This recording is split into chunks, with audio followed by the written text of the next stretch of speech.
pada kenyataannya hari-hari ini ternyata malah vaksin sudah diberikan, tapi malah tetap COVID meningkat. Dan ujung-ujungnya sekarang Bali undur lagi untuk membuka pariwisata. Ini bagaimana nih Pak sebetulnya? Jadi kita juga kan waktu itu sempat diskusi kan, waktu kita ada di mall tuh kan. Kalau dibiarkan, kenapa? Kan ini flu biasa. Nah masalahnya, kalau dia sampai ke kasus gejala sedang dan berat, itu yang akan susah. Memang meningkat, tapi tidak setajam penambahan kasus. Karena apa? Karena saya lihat ini keberhasilan vaksinasi. COVID ini ada nyata di sekitar kita. Tidak perlu panik, tapi kita perlu waspada.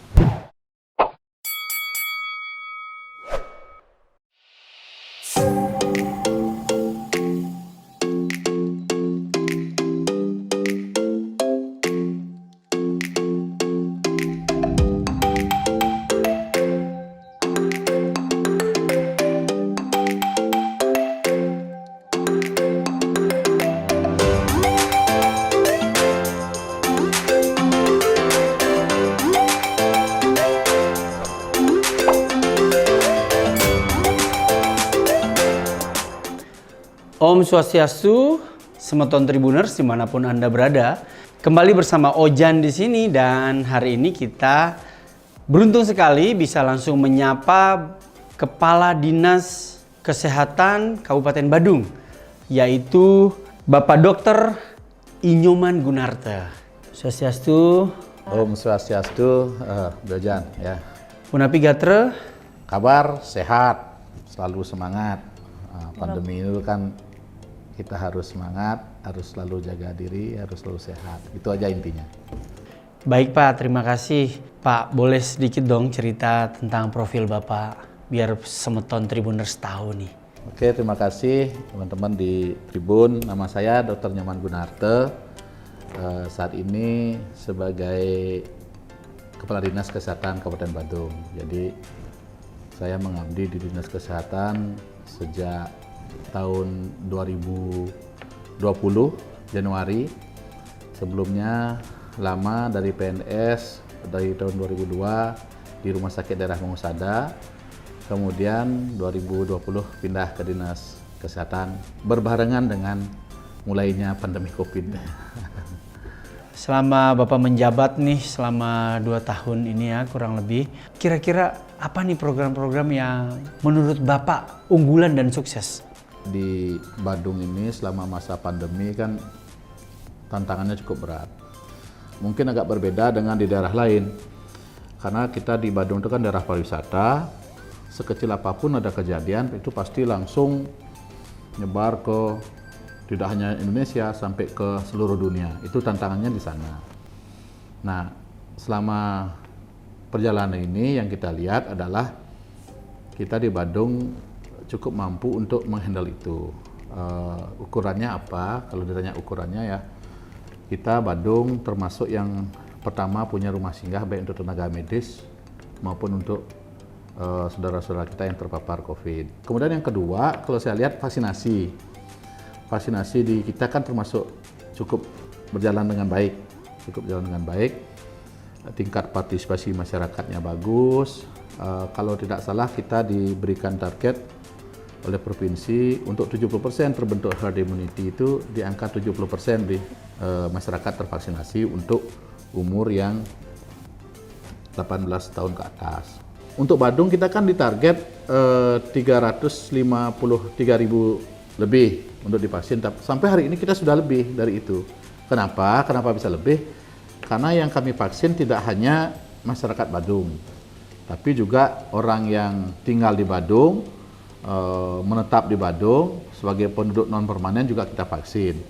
Para pekerja yang di Badung juga kita vaksin. Di bulan Mei, kemarin ada vaksin di daerah Beachwalk ya, dan di sana kita mengharapkan Bali akan segera buka ya, Bali rebound, Bali comeback ya, dan pada kenyataannya hari-hari ini ternyata malah vaksin sudah diberikan, tapi malah tetap COVID meningkat. Dan ujung-ujungnya sekarang Bali undur lagi untuk membuka pariwisata. Ini bagaimana nih Pak sebetulnya?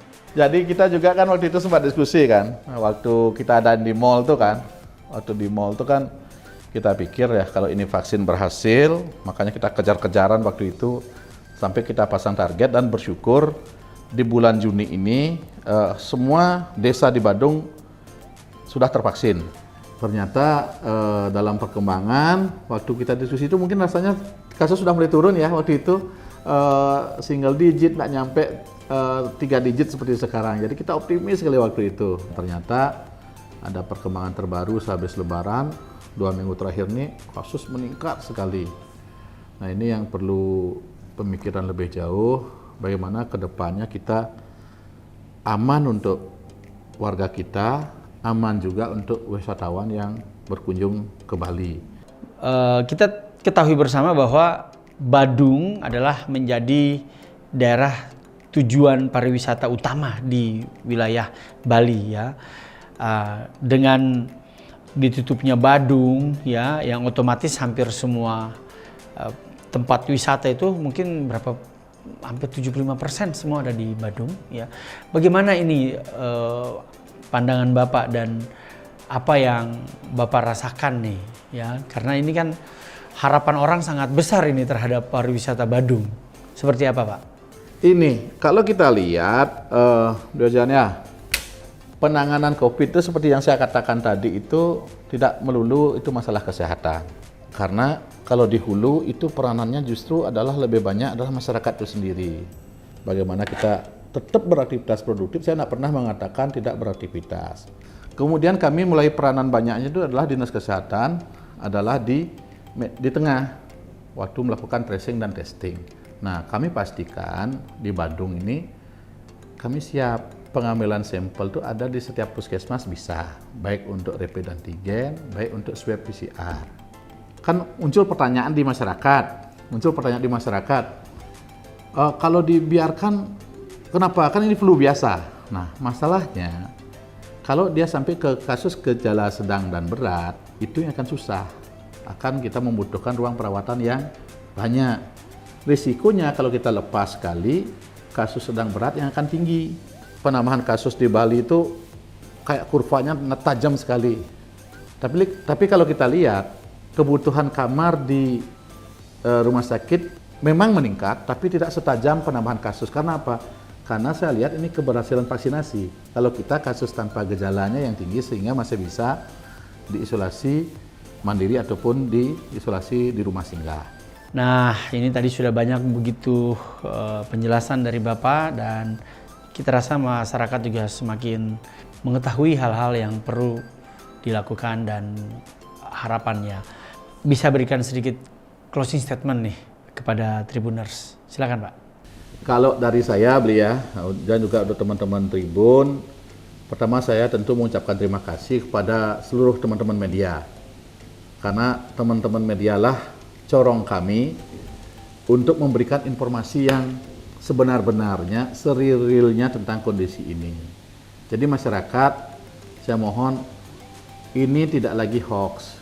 COVID ini ada nyata di sekitar kita. Tidak perlu panik, tapi kita perlu waspada.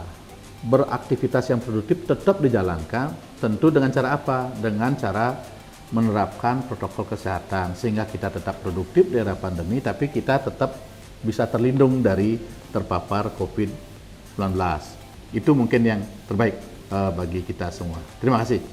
Ya, terima kasih Pak Gunarto atas penjelasannya, dan begitulah sahabat Semoton Tribuners dimanapun Anda berada, kita ketahui bahwa Bali pada saat ini memang sangat mengalami gejolak ya karena pariwisata yang belum dibuka. Tetapi satu hal yang perlu kita ingat bahwa kita masih terus tetap optimis dan percaya bahwa badai pasti berlalu dan Bali akan kembali rebound dan akan bangkit kembali seperti sedia kala yang menjadi kebanggaan Indonesia dan kebanggaan dunia.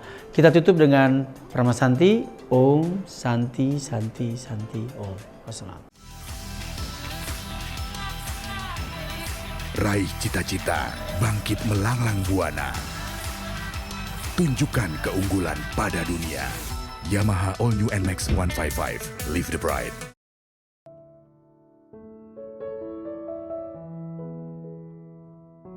Baca berita selengkapnya di koran Tribun Bali dan baca juga www.tribunbali.com. Jangan lupa follow, like, komen, dan share Facebook, Instagram, dan YouTube Tribun Bali.